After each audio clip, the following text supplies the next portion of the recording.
Everyone thinks there's one new character coming in Kpop Demon Hunters 2. There's not one, there's two. Two lost sisters. Both hidden in the first movie, both confirmed for the sequel, and both connected to Huntrix members you already know.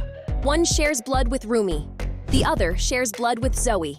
And neither of them knows the other exists. But here's the part that changes everything. They're not the only ones hiding. There's a third Huntrix family with a secret that nobody is talking about. And when all three secrets collide in the sequel, Huntrix doesn't just face demons, they face each other. These are the 10 secrets the creators buried across the first movie. And by the time you see all 10, you'll understand why the sequel isn't a follow-up. It's a reckoning. At the end of the first movie, Huntrix defeats Guima. A new Hanmoon appears. The world celebrates. But look at the colors. That Hanmoon isn't golden. It's rainbow, which means the demons were never sealed. Guima is still out there. The golden Hanmoon, the one that permanently protects humanity, was never created. And here's what most fans never questioned. Every generation of demon hunters has had 3 members. 3 girls, 3 weapons, 3 against the demon world. And across every generation, not one has ever created the golden Hanmoon. 3 was never the number. The creators built that failure into the mythology from the start. And the reason they hid the truth is buried in storyboards that were cut from the final film. Leaked original storyboards from the first movie reveal something that was never shown on screen. Rumi's mom didn't have 1 baby, she had 2. The sketch shows Rumi's mom, her demon father, baby Rumi, and right next to her, another baby. Same bloodline. But look at the eyes. They're not human, they're demon.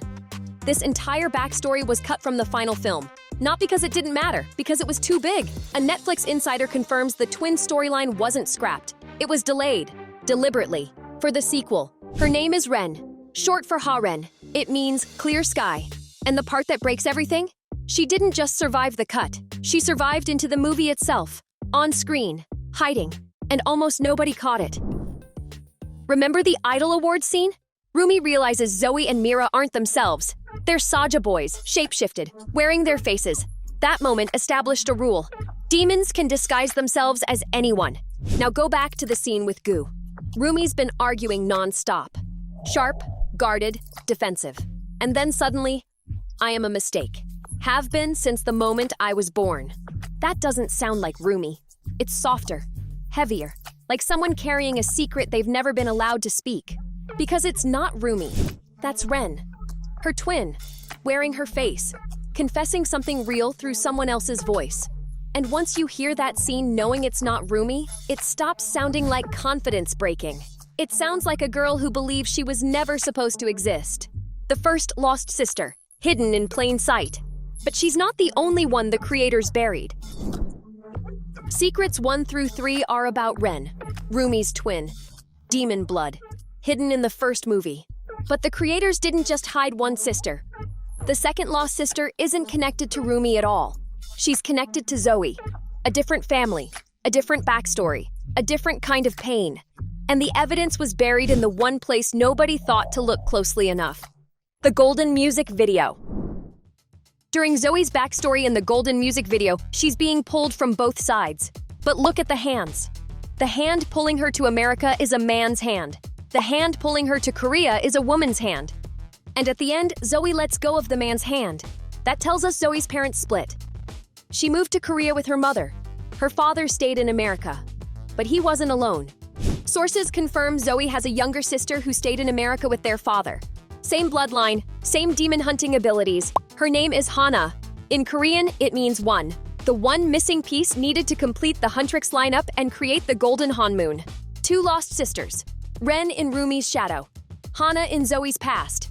And the creators left clues about what Hana looks like hidden inside the character designs themselves. Every Huntrix member's hair color reflects who they are. Rumi has purple for her demon nature. Mira has raspberry pink for rebellion. Zoe has black. Hana is Zoe's opposite. Different parent, different country, different personality. Her hair will be ash gray or silver, the opposite end of the same spectrum. Sisters, but mirrors. And her hairstyle? A Haim cut with straight bangs. Haim literally translates to princess in Korean. It comes from the hairstyles of noble women. Elegance, mystery, high status. That's not just a look. That's a signal about what she becomes inside Huntrix. Hana isn't joining as a background member, she's going to shift the entire dynamic. and her weapon proves it. Every Huntrix weapon has meaning. Rumi's double-tipped sword reflects her two sides. Mira's long blades match her flexibility. Zoe's daggers match her speed. But Zoe is the only member whose weapon works both close range and long range. She fights up close and throws daggers at a distance. Hana's weapon does the same thing. A chakram, a circular blade. Close combat and long-range throwing. Balance and perfection. The only two dual-range fighters in all of Huntrix are Zoe and Hana. Sister weapons for sisters. The creators designed this into the combat system before anyone knew Hana existed. 7 secrets. 2 lost sisters confirmed. But here's where this video goes somewhere nobody expected. Because Ren and Hana aren't the only Huntrix families hiding something. There's a third. And it might be the most dangerous one of all. Everyone focused on Rumi's family. On Zoe's family. But nobody asked the obvious question. What about Mira's? The first movie showed us something most people scrolled right past. Mira comes from money. Old money. And in one scene, we see her with a brother. He's there, in the frame. And then he's never mentioned again. That's not an accident. In a movie where every detail is deliberate, a family member who appears once and then disappears is a setup. And here's what makes it dangerous. Think about how Guima operates.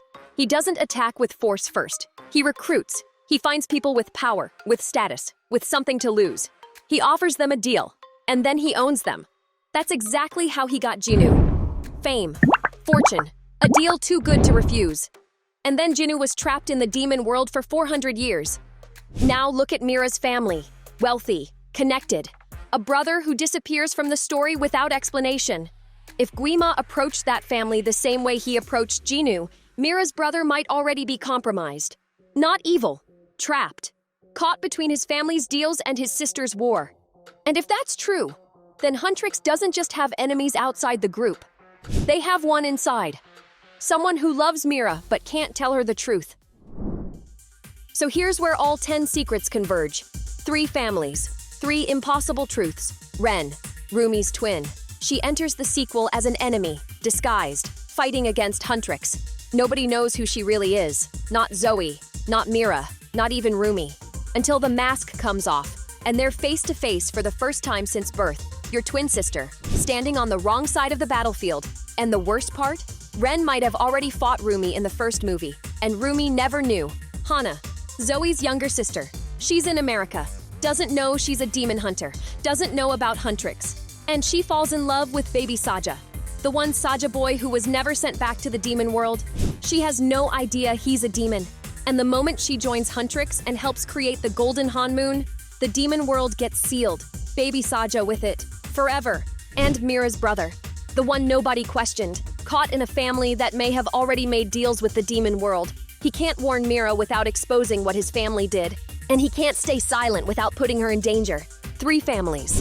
3 members of Huntrix who don't know the full truth.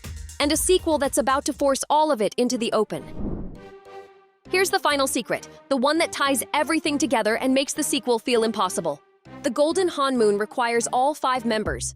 Rumi, Mira, Zoe, Ren, and Hana. 5 elements, 5 weapons, 5 hearts beating in sync.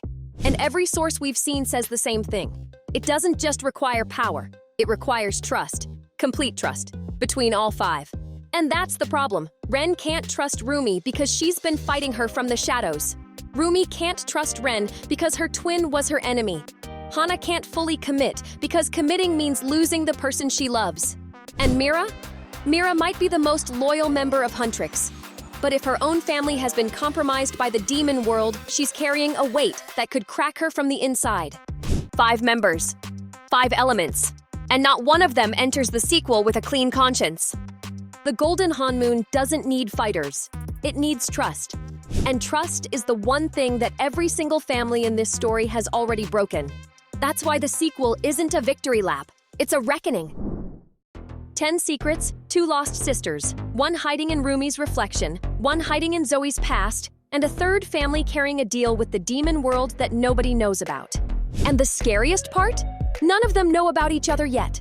Ren doesn't know Hana. Hana doesn't know Ren. And nobody knows what Mira's family has done.